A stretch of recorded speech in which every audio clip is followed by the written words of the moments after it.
Welcome everyone back to weekly weather updates, and this evening we'll be having a look at the latest GFS, GEM, ECWF and the GFS ensembles, and then we'll also have a look at the latest Met Office CT at the end of the video.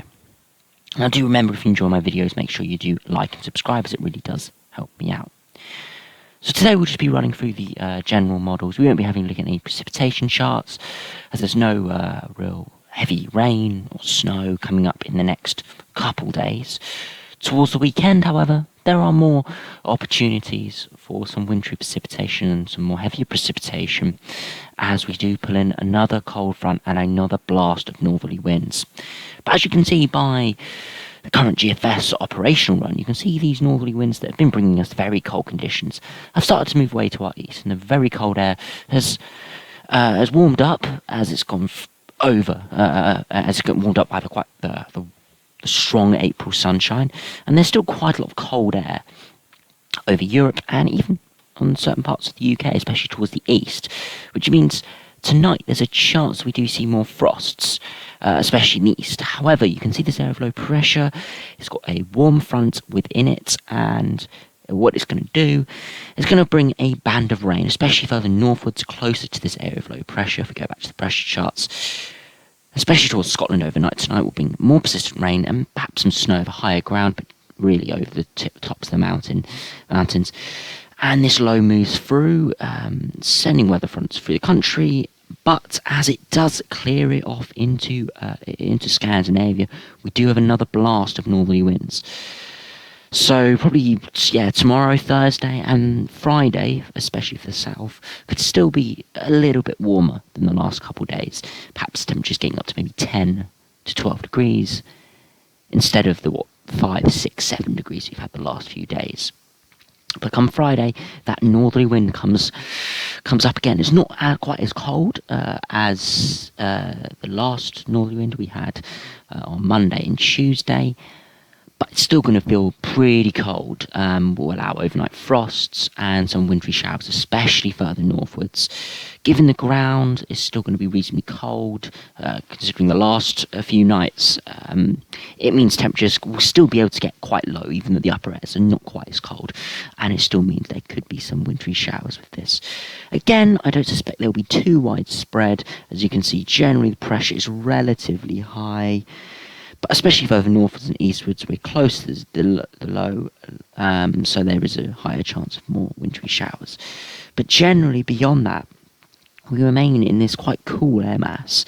Nothing too significant with that, but, could still give an overnight frost. They are watching the potential on Saturday, though, for this little feature towards the English Channel, which could push up some rain or precipitation into southern England. And I have seen some images, some computer models, showing the potential for widespread snow. Now, I don't want to call this there's going to be widespread snow, because it's going to be so marginal. And I mean, it's like examples, some like GFS are showing potential for some snow on the leading edge. Some snow depth charts showing a few centimetres of settling snow. I mean, it's highly, highly unlikely. There's the possibility, that's why I bring it up, but it's very much unlikely to happen, simply because temperatures will be way too high in the day, given the conditions. Probably temperatures will be maybe 3, 4, 5 degrees minimum in the day, potentially higher. So even though the upper airs are cold enough for snow, towards the surface, I very much doubt the snow will get to the lower levels. Given the exact right circumstances, the exact right time of day, there is the potential. But again, it will be something we'll look at in the next couple of days. I'll keep you updated with that. I'll probably have a look at it in tomorrow's video. So we're close to the time. Short range models, we'll be able to see it. So we'll be able to call and see if that may happen. But beyond that, we remain in this cold airflow coming from the north and northwest, which means we're going to keep overnight frosts. But generally, high pressure is dominant. And you can see, although we're not centred over the top of the high, we're generally under higher pressure, so it will be relatively dry and quite cold as well, but we always keep this sort of northerly airflow with high pressure out in the Atlantic. As we head towards day 10, we're not a bitterly cold air, but still reasonably cold. And we could be setting up quite a cold April coming up here. And we'll have a look at the GFS ensembles at the end of the video, which again shows you the potential that we might not be seeing anything near to average or above average until the last third of April, sort of coming on beyond this week. On this current GFS run, we do pull in another batch of north or northwesterly winds. Only lasts perhaps a day before high pressure builds in again over the top of the country and does start to pull in some southerly winds towards the end of April, which could give us 20 degrees plus if we could run this on another couple of days. But again, it's so far out, it's highly unlikely it's going to exactly play out like this. Definitely, though, the next 10 days does look very quite cold.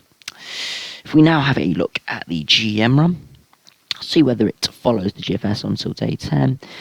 So you get that another northerly blast towards the end of the week. Again, you see that little low towards the English Channel, towards parts of northern France, potentially giving some rain and small chance of snow. Beyond that, we maintain as a sort of northerly airflow, relatively high pressure, so not too many showers. Still will be some showers towards coastal areas, but generally quite dry and quite frosty as well. Monday, Tuesday again, because I have some quite hard overnight frosts. Beyond that, high pressure does start to build, and we do start to put in some sort of southeasterly winds. Now, they won't be particularly warm initially, at least, because the continent's going to be quite cold. As you can see, the -5 line does start to come into eastern areas. But as we move beyond that, we do start to pull up some milder air from the south. Now, it won't be baking hot, but it perhaps can get up to mid to high teens with this.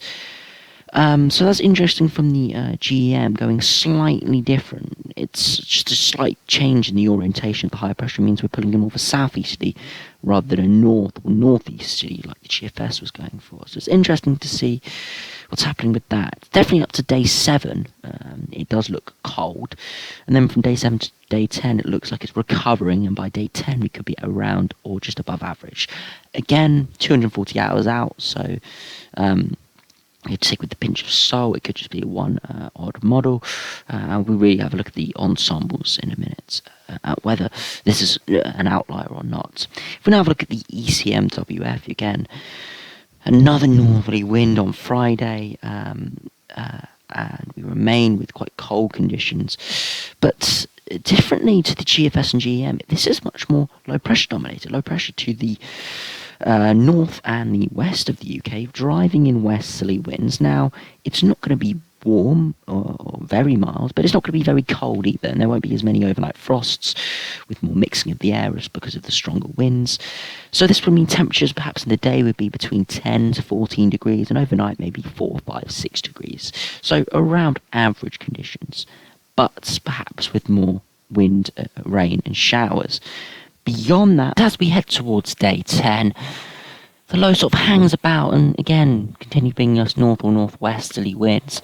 So on this ECMWF run, it's less high pressure dominated, more low pressure dominated, but still quite cool and cold. So a bit of a difference from the GM and the GFS, interestingly.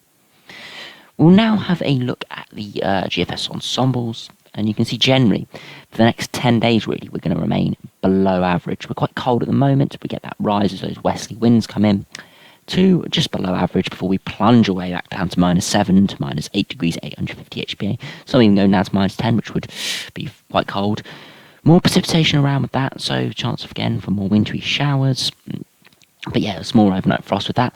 And then we do get a slow rise back to around average by the 17th, 18th of April, where there's quite a divergence in ensemble members, some going quite warm, perhaps 5 up to maybe even 10 degrees at 850 HPA, which could give 15 to 20 degrees, and then others going down to -5 to -10, so still quite cold. Generally does remain around average though for the last third of April, so it'll be interesting to see what really happens in the last sort of 10 days of April, but it's definitely looking like towards the middle, so between the 15th and 20th of April, definitely looks like it's going to remain quite cool, if not cold, up until then. If we do have a look at the dew points, you can see generally the dew points are around freezing or below freezing, which shows you it's going to be quite a cold air mass with still a decent chance of overnight frosts. If we have a look at the temperatures, at 2 metres. You can see generally next couple of days, maybe 10, 11 degrees, drops off again to around 6, 7, 8 degrees, and the continuation of overnight frost, maybe 3 or 4 more overnight frosts, before towards the middle of the month, temperatures do rise up again, but perhaps to around, 13, 14 degrees. And overnight, again, maybe 3 or 4 degrees, so around average. But again, nothing too spectacular, so it's definitely looking quite cold. Finally, we'll have a look at the Met Office CET, which is Central England temperature, so it sort of gives an overall temperature for the country, for Central England.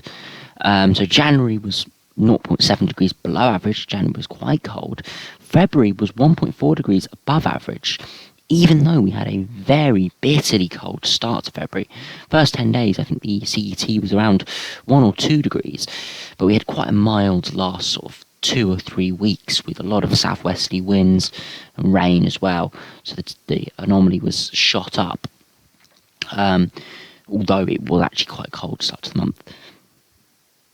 March in general was around average, but given the last few days where we saw 20 degrees quite widely, that pushes anomaly to 1.5. April started off around average, and then the last few days have brought it down to 0.3 below, and I expect that to continue dropping to perhaps around -1 below the average of 6.5. So yeah, around in the 5s. I expect that over the course of the next few days, and then it'll be interesting to see how it develops towards the middle and end of the month. But yeah, it'll be very, very interesting to see what April does come out with. Looking at those ensembles, I'd say that the first 20 days could possibly be -1 for its anomaly, well below average. But last 10 days, you never know what can happen. Something similar can happen to February or even March, where it was around average or even colder than average, like in February. But just given a few days of quite warm or hot conditions can really drag those temperatures up. So it'll be interesting to see what April comes out with. At the moment, though, I'll definitely say I think it will be a cooler than average month. Whether it will be quite a significantly cooler than average month, i.e. 1 degree below average or lower, is going to be difficult to say for at least the next week or so, and then as soon as sort of the end of April comes into sort of the ensemble timeline and the extended range of the GFS, we'll start to have a better idea of what we could be looking at for the overall month. But yeah, quite an interesting April coming up, quite cool, nothing too warm on the horizon, but again, fingers crossed that we can see some quite warm conditions for when the unlocking from the lockdown continues, and when we go out to socialise more, go out, meet people, hopefully the weather does improve in time for that. So anyway, thanks for watching, hope you enjoyed, subscribe to me, and I'll see you again for another video soon.